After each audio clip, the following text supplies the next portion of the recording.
upside down. Dang it. The camera is great. Flip the camera. Is this way? No. That is much easier and makes much more sense than what I was doing. See where this is? Kind of. We'll fix this one. We'll figure it out. I might just hold it.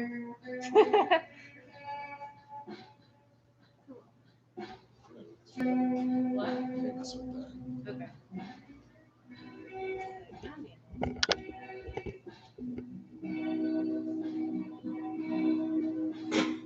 Hello everyone, it's Angela from Upcycled Arts. Give us just a second while we're setting up and we will get started in a bit. We do have another one of these. And now everybody knows. And now everyone knows. I don't need your help looking stupid anymore. Do it on my own. It's legit. Yeah. Okay. Hello. Hello. We've got YouTube showing a front view if you need that for anything. We've got Facebook and soon to be Instagram showing a back view. So we've got this whole 360 operation here. So I'm Angela with Upcycled Arts, and this is our virtual workshop series. So today we're really excited. We've got StencilSpray from the TAC Gallery showing us how to do a Mona Lisa stencil. It's going to be really cool. So we just want to say thank you to our sponsors. This is brought to you by Culture Blocks, which is a community partnership with Mecklenburg County. So thank you to the Arts and Science Council, and thank you to Mecklenburg County for helping us make this possible. So we're going to bring it on over to StencilSpray, and we're going to get started.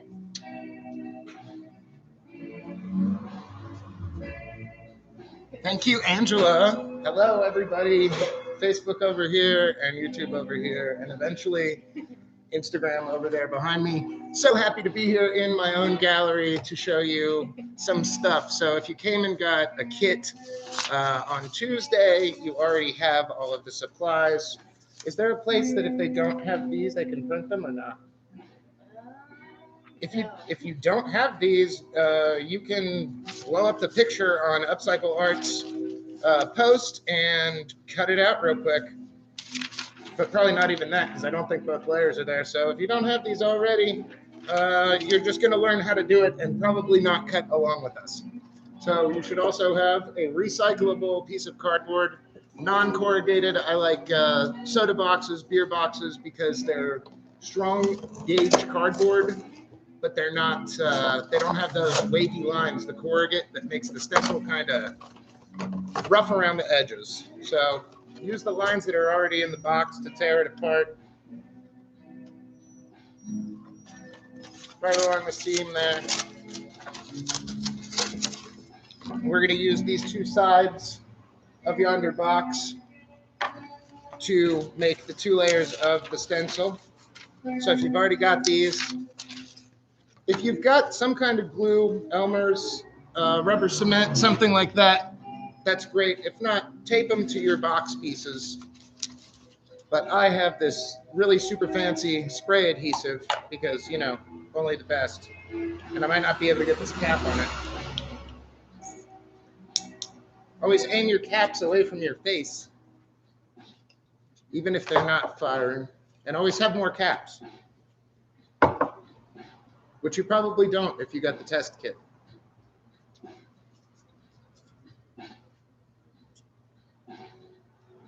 No, I'm not going to be able to use this. I have lots more caps, though. Just a moment. Are we on Instagram yet? Yes. Woo!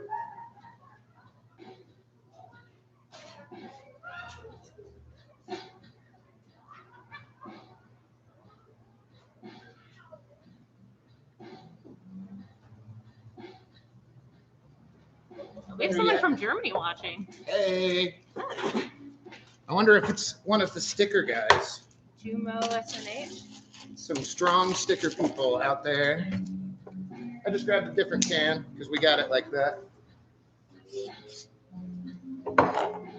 All right, so hopefully by now you've grabbed something to adhere your paper to your box with.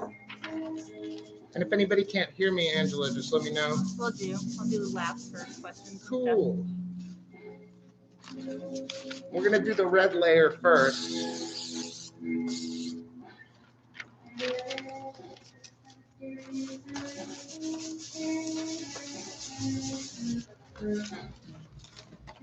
Awesome. So those are taped to the box now. Should I show them how it was rendered now or later? The computer part. We can do it at the end. Okay. So if you came and got a kit, you should have one of these box cutters. Don't be shy about getting a new piece out because they're all segmented all the way up and there's tons of little blades on here. So if it starts to get dull, take the back off and there is a nifty little thing in the top of the back. Fit that in there and break off the old piece and you got a whole fresh blade there because Upcycle Arts was so nice to give you guys these fancy tools. And if you have sharp or X-Actos instead, you can certainly use an X-Acto too. When you're cutting these out, start with the smallest cuts and the most detailed parts. So that's going to be, in this case, right around the eyes here, and work out. Around the eyes, these small detailed lines are what you want to cut out first. If you miscut something, it is not the end of the world. You can tape the box back together. So if you make a mistake, you can use tape and then recut the box. So we're going to start here in the tiny parts around the eyes. And I'm trying to keep my own head back so everybody can see.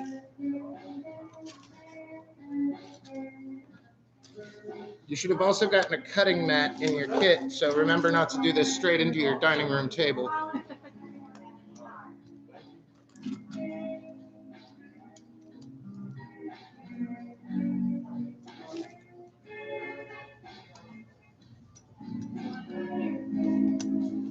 As you're cutting it, if especially the little pieces won't come out, you can lift your box up and kind of grab it. But you do want to, at the end of the time, have a clean line there. The smaller lines are important to get right because this is what really makes the center of the face. I got to pull it to me a little bit.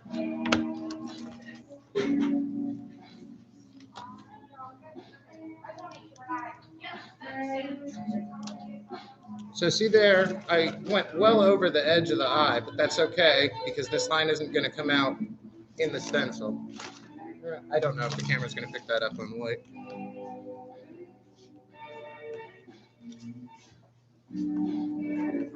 Take your time and make solid cuts, single lines at a time. They can be kind of squared off too. You don't have to follow every contour. It'll make sense when it's done.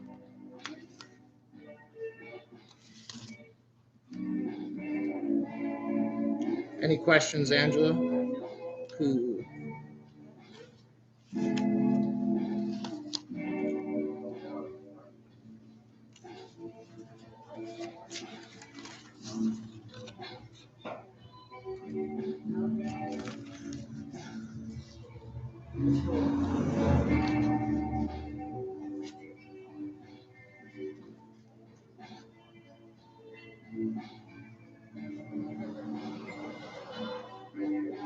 So when I finish the red layer here, I'm going to go ahead and spray the red layer so that it has time to dry while we cut the black one.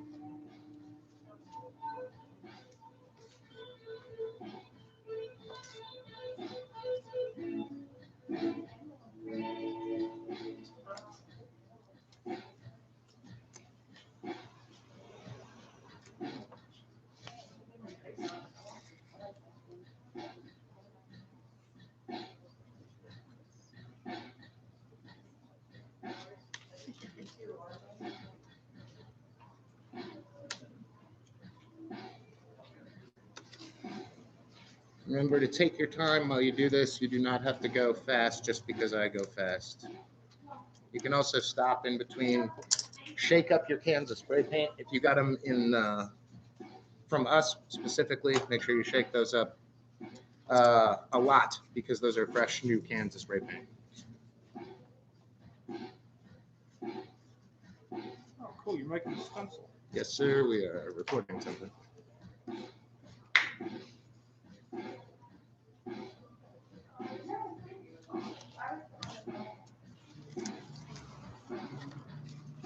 You guys getting it?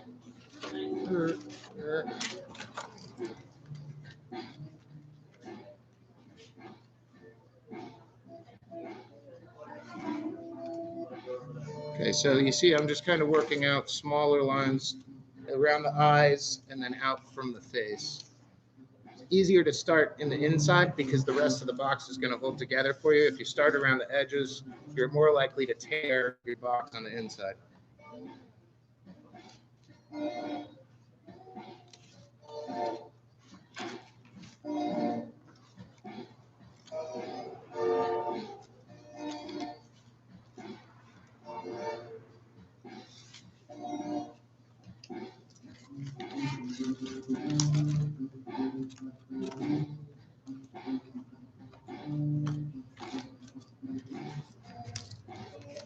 So after the layout, obviously there's a fair amount of cutting. One thing we can stop and talk about is the design element of this line and the hair. So when we go to stencil it, we're going to put this layer down, and this hairline is how we're going to match the stencil layers up. So when we put the second one on top, we're going to match this piece of gap to this here, and that's when we'll know that it's aligned. So you need something to align. You could also cut little X's in the side to make sure that they line up, but I'm using this as the gapper. And there's a lot of different ways to make stencils. There's a lot of people around here, 1440 and Arco have totally different tactics and make beautiful stuff using different methods than mine. So you don't have to make your stencils this way, unless you want them to be awesome.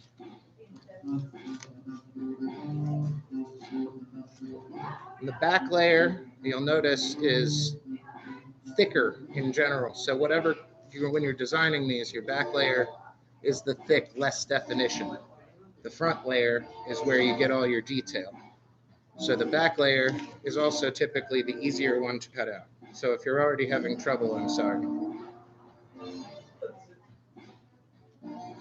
Also, if you had to cut only one, typically the front one, because that's where all the detail of the face is. You do have a question about how you design the stencil and how you went over which lines you decided to put on. But we'll go over that at the end. Or So, do you want to talk about it a bit? How about in between the layers? Yeah. I'll do the computer part. I'm going to freshly design this. It'll look a little different because I'm going to make different choices while I go through. But I am going to design this here in front of you guys after the red layer and before the black one. And thank you for the question.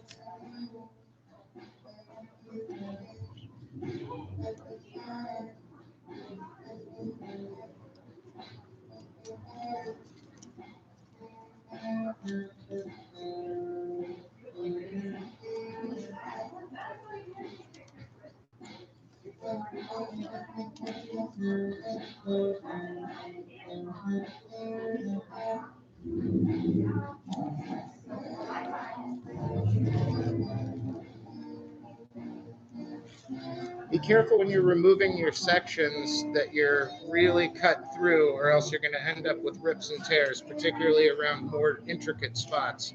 So I keep gently lifting this, and then I can feel that it's still not quite loose. So go over your lines until it comes up easily. Don't force it out, or it's going to be ugly.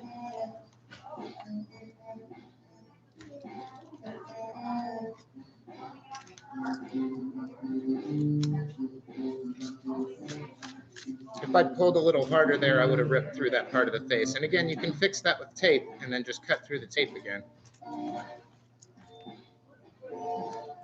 So on this part of the face, because this goes closer to the mouth, I'm going to cut the side closer to the inside first so that the exterior of the face, if you will, is still holding the box together while I hold this loosely cut part down. Because once we get down to these, after there's a lot of gaps, we get more likely to rip the box and rip the face. So hold the face down, cut the inside line, and then the outside line.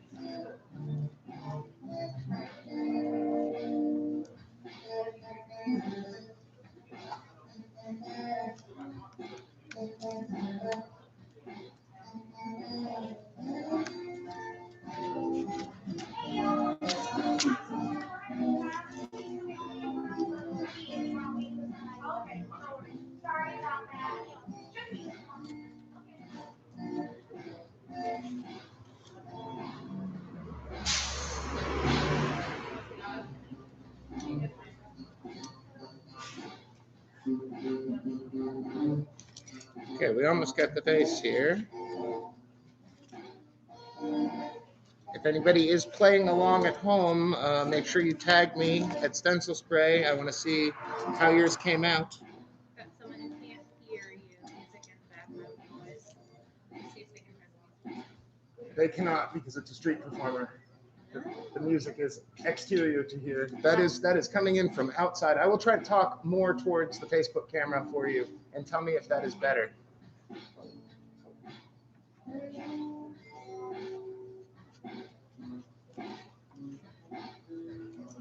Yeah, our music's off. That is straight up coming in from outside.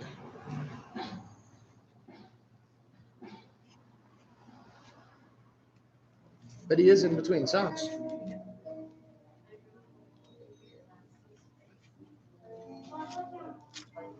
Is it better when I talk this way?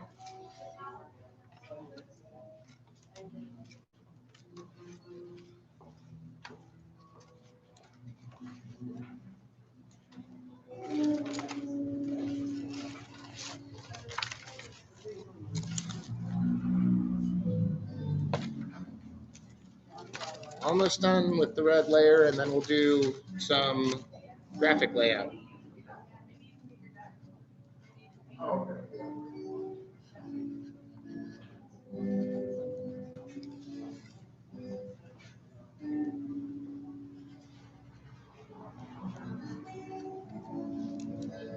He's playing it quieter, so.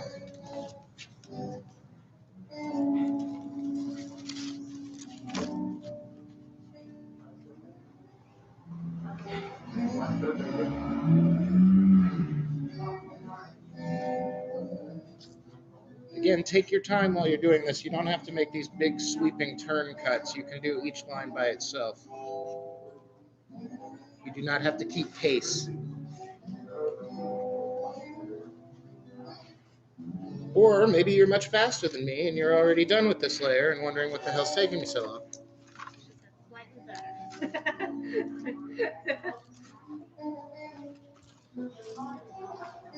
Sorry, the masks and 3 angles also is a thing. Yeah.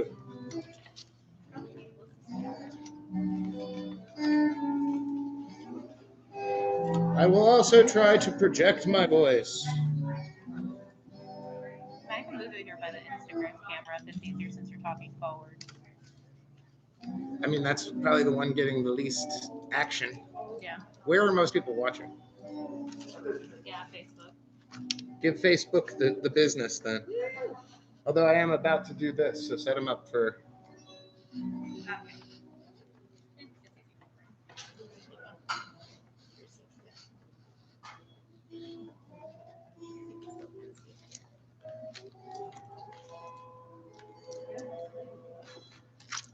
Okay, everybody finished with their red layer, I assume? No, you're not, but it's okay. You will be. And I'm going to show you some stuff while you finish cutting.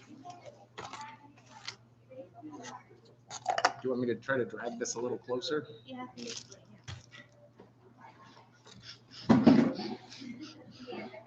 That's about as close as I can get.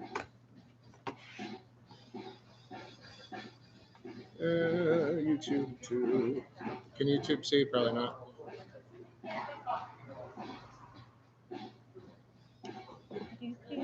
Yes. Okay. I'm going to try to do this at an angle from me so that everybody can see. The program here is GIMP. It's paying for stuff, and GIMP is open sourced and pushed by people, and it's freeware, so highly recommend. So this is what we're cutting out here and the layers of our image that we've got that we're working with right now. And then here's a fresh version. So first thing we want to do is cut off the hands, because hands are hard to do, and we're not trying to do hands. So I just deleted the hands, all right? That's all I did. I selected them, and I'm not going to teach you exactly how to use this program. You can follow along, but I'm going to show you the general gist. So this can be pretty sloppy because we're going to end up making it a couple times and cutting it out anyway. I'm just going to grab up as much of this background as I can. It does not have to be a super tight, it's not like going to go into Photoshop or anything. So I'm just going to mess around and see how much of this background I can really get quickly. We already got rid of the hands. Nobody likes hands. Trust me, you do not like cutting out hands. If you've never done this before, I have. Hands up. Also, babies. Very difficult to do in stencil. One extra line and they look like they're 40.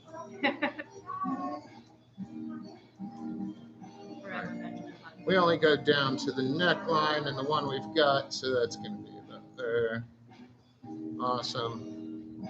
And I'm going to grab a big eraser here and make my eraser bigger using the bracket key.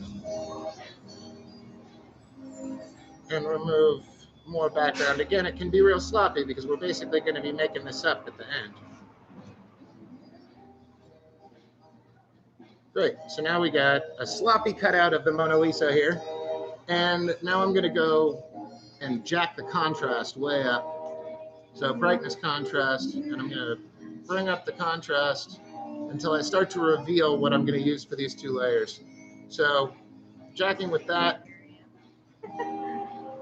bringing the contrast way up. You want to try, have Delphine close one of the doors. Hello. Just ask her to close the closed one. We're going to close one of the doors so that the music is slightly less loud because it is coming in from outside. There's also like a bunch of people in the store.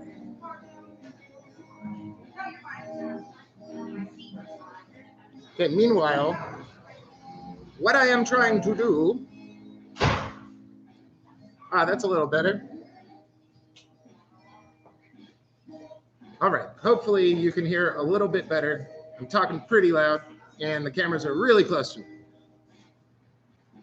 So now that we've got our sloppy cutout of the Mona Lisa here, I'm gonna take the brightness and contrast tool, which again, if you're using Photoshop or Illustrator, you have these tools too. This is GIMP, GNU image manipulation program for those who couldn't hear me before. So I'm gonna move the contrast way up until I start to get these colors out of it. And playing with the brightness and the contrast, I'm going to see how deep around do I need that red line, and we'll set it about there. And now I'm going to grab these two colors because I don't need the yellow. The yellow's dead to me. I'm going to grab all the red and cut it, Command X, paste it into a new layer. So now that's our red layer. And you'll see better in a second. I'll put a white background. So we're going to put a layer of white behind it. And this is a real sloppy base of what we end up with there. Now let's go back to the original image, move it up here, and grab all the black. Could have done that better. Grab all the black. There we go. Fantastic. So now I can absolutely make these a lot cleaner, but I'll give you the general gist. We won't make them perfect. Like this one, I cleaned up. There's no gaps. Everything's full. This one, now we're going to take out the original image with the yellow, and we've got these two layers. So let's just do the red layer, and you'll get the idea, and we won't have to do the black layer. So I'm going to grab this color using the dropper tool and get a brush, not that big, that's giant. And I'm going to decide what I need here. So using both layers, I don't need this up here. Some of this comes out, and this is where the choices are made, right? Not everything is just rendering the existing image. We're going to choose where the red should stay and simplify the image. So now I'm going to fill that line in bold. We don't need probably all of this hairline. maybe a little shadow there. Fine. And now I would absolutely go over each and every one of these layers and thicken these lines and make them easy to cut. So one thing when you're rendering this, just consider that you are going to have to cut this out. So make your lines big and bold, and this underlayer, it's not going to matter if I go all the way through the lip there, because the other stuff's going to go on top of it. So these don't need to be these tiny little lines. In fact, some of these lines can leave and others can be thickened. Like that. And we go through the whole image and tighten it up like that. But as we're going, we're also deciding where we're making the cuts in the layer. So ideally, the cuts in the red layer want to be behind things in the black layer and hidden. So this hair goes up there, great. This stuff, there can be a cut there. There can be a cut there until we end up with a layer like this. And you can see each individual shape. And if you've been playing along, you've just cut this out. There's no individual shape that's terribly hard to cut here. So we go through this image until we end up with the same kind of selections and choices made, thickening the lines we're keeping and removing the lines that are unnecessary. And we end up, and I've done this, this was a practice. This is the one that we've got that we're cutting. And then this is the one that we've been working on, and the lines are cut a little bit differently in each one because I made different choices while I was going through. No one's righter than the other. So should we get back to cutting? Sure. Yeah. Awesome.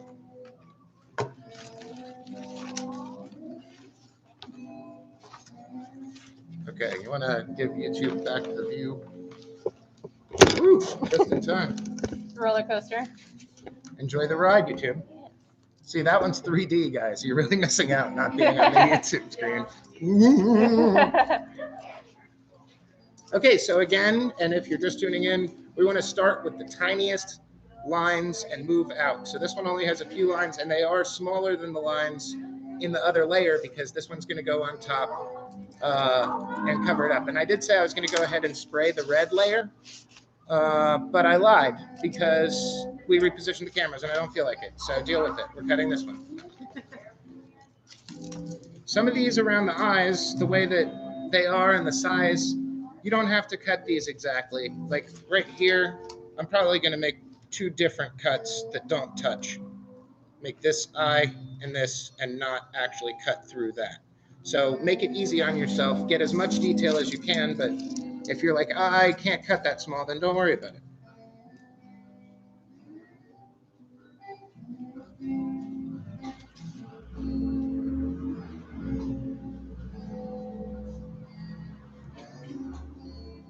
I am glad to hear the sound is better. If anybody has any questions about anything while I'm cutting these out, I really don't have anything other than cutting it to do.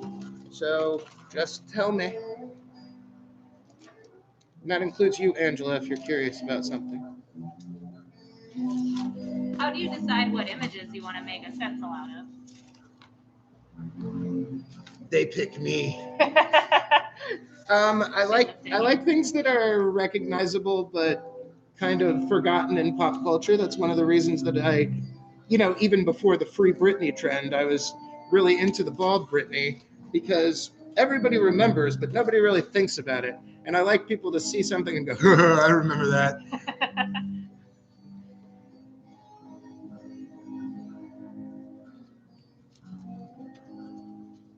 But I have a weird sense of humor, and it's a way of carrying that out into the world.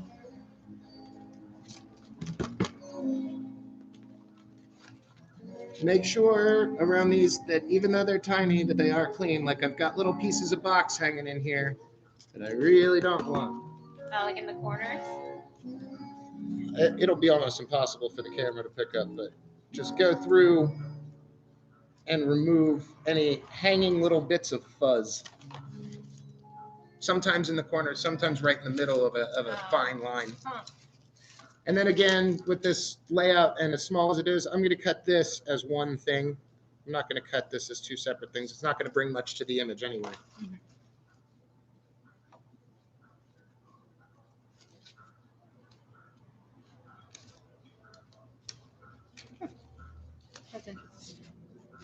sound is better on the YouTube live stream. Don't know why, but less background. Oh, well, it's because that one door's closed and because he's in between songs. The music is being provided by Anthony. He's been playing music on the street here on Saturdays for, I don't know, 10 years. So I would never be like, quiet, Anthony, I'm doing something. He is a fact of life.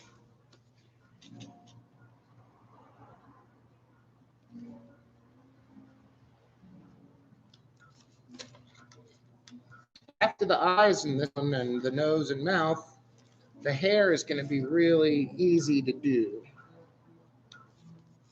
4 big sections of hair. So even in this eye, I ignored some of those finer lines, and it's going to look fine to people's eye. The only one who's going to know the choices you make is you. Whoa, that's deep, man.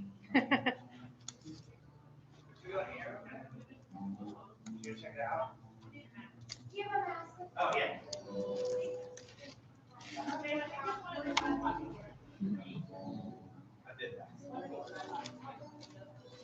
I had to go to my shop. I know. Oh, I know. Oh, you're good. How long have you been doing stencils? Not that long. Like I used to do a lot of sticker and wheat paste stuff, so stencils like a year and a half, maybe. It's just an easy way to reproduce the same idea over and over again. Yeah. All the labor is in this first cut. I mean, you guys that got kits from us on Tuesday, through the grace of Upcycled Art CLT, you guys got a lot of paint. Those are big old cans of Rust-Oleum. So if you wanted, once you cut these stencils out, you can spray them 100 times. They get stronger as you put layers of paint on them. However, it kind of hardens, you know. But make sure if you are going to reuse it a lot that you kind of wipe it down and get the smaller lines clean in between, because otherwise the paint is going to gunk up in those small lines. These big pieces of hair, it'll fall through no problem. But around the eyes, these small mouth lines, make sure that you're wiping them out if you plan to use the stencil a lot more times.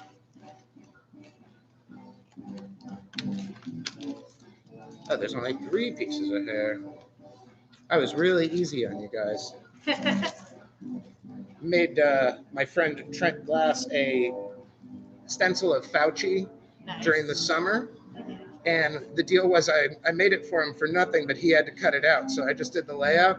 And I was brutal to him. I admit it, Trent, if you're watching this. I put way too many lines. I would have never cut that many lines. I left so many extra lines for you.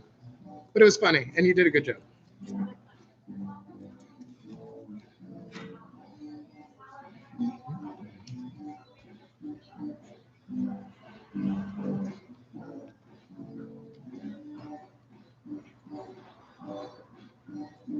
After this, we're going to spray it. Remember with those new big cans of Rust-Oleum to shake them up a lot. Remember to aim it away from your face all the time. And spray some on something that isn't your design first until it's coming out good and you got the hang of how you're going to push on it to get the paint out. When you go through the stencil, keep your layer light. Don't put a bunch of paint in. Don't feel like you got to soak it. Very little paint is going to do it. The other thing is if you're spraying on something where you want to retain the exterior, like if your surface sticks out, you need to cover this. You need to put something out here because there's going to be a dust of paint on this part as well. How far are you usually away from whatever you're spray painting? Close, real close. Oh, yeah? Yeah, it's not like a can of Raid. Yeah.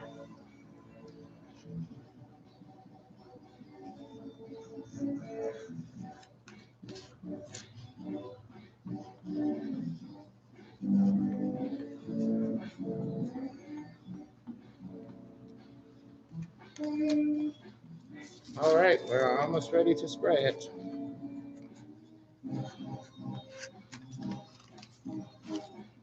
So I'm going to need to move around when we spray this. Yeah, of course.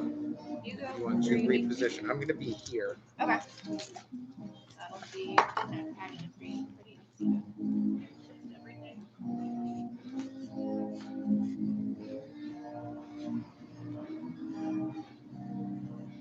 I can stand on this end, so everything else is cool.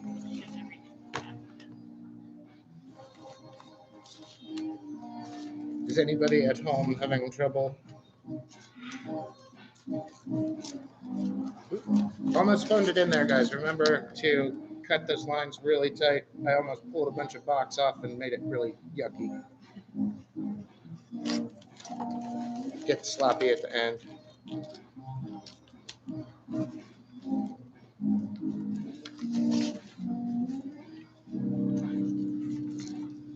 See, that's yucky box. Oh, yeah.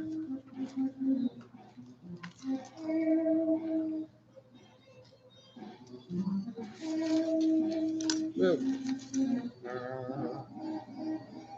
Nice. Okay, everybody ready to spray it?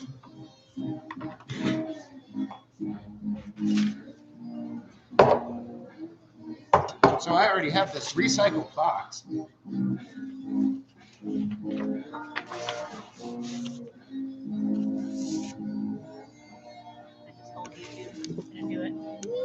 Okay, I cannot tell you enough times, guys at home, to shake up the cans that you got before you spray them. If you do not shake them, shame on you. Mine are much, sorry, I'm not going to shake while I talk. Mine are much more shaken up than yours are, so I'm going to not shake it as much as you should. At least 3 times as much as I do. They're not going to shake the can. I honestly don't either. I'm very lazy about it. What does the shaking actually do? Agitates the paint, gets all the paint carbonation, the aerosol mixed in, so they're flowing evenly. Interesting. Okay, so if you want, you can put gloves on, or you can weight your item down, but you don't want it sticking up off the surface like that. And if you do it with your bare hand, you are going to paint the back of your hand, which I am personally fine with. But don't think you're going to be able to do it and not get paint on your hand, because you totally will. So really light, a little bit. That's plenty. If you soak it, it's going to drip and it's going to look ugly. And especially with those big cans of Rust-Oleum you guys got. Don't overdo it. Light dust, right? Okay? And when you remove it, make sure you remove the whole thing at once. Don't slide it. We're going to give that, I mean, pretty quick. Your Rust-Oleum, you should probably give it 5 minutes in between. The reason that I'm using these graffiti paints is because they dry quickly. But the Rust-Oleum does not, so wait 5-10 minutes in between. The chakra said, well done, homie. Huh? The chakra said, well done, homie. Hey, girl. I'm going to do another background while that one dries. If you guys have plans to make a whole bunch of these. Oh, is that weighing you down, or can I No, you're good. shift it? If you guys are doing a bunch of these, feel free to do all of your back layers before you start on the front, because that'll give the fronts or the backs time to dry. For your Mona Lisa army. Okay, this is going to be something funky. We'll see how it works out. Don't drag the other side of your box through your picture. Mine's probably dry enough. Yours wouldn't be by now. Don't move your box while you're spraying. Oh. Evia Woolard said awesome.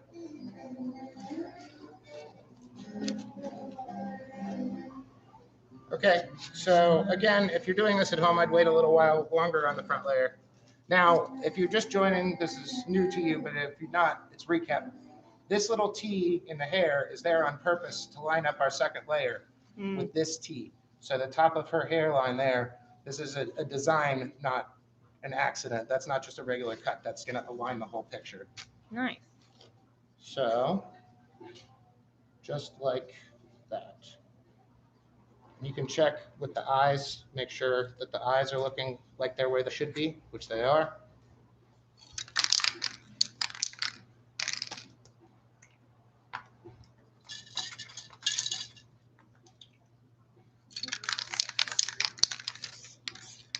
Light touch, multiple sprays, move your hand or your weight.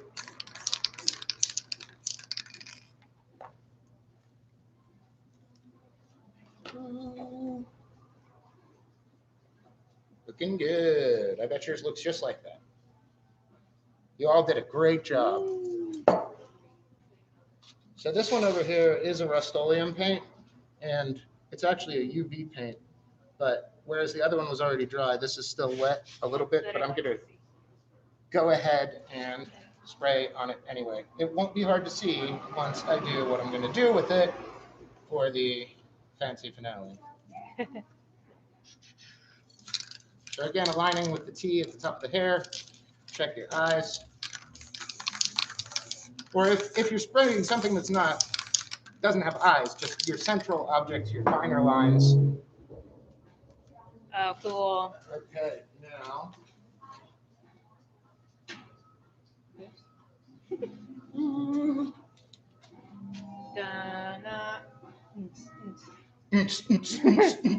Yeah, we all up in the club. Yeah, fancy.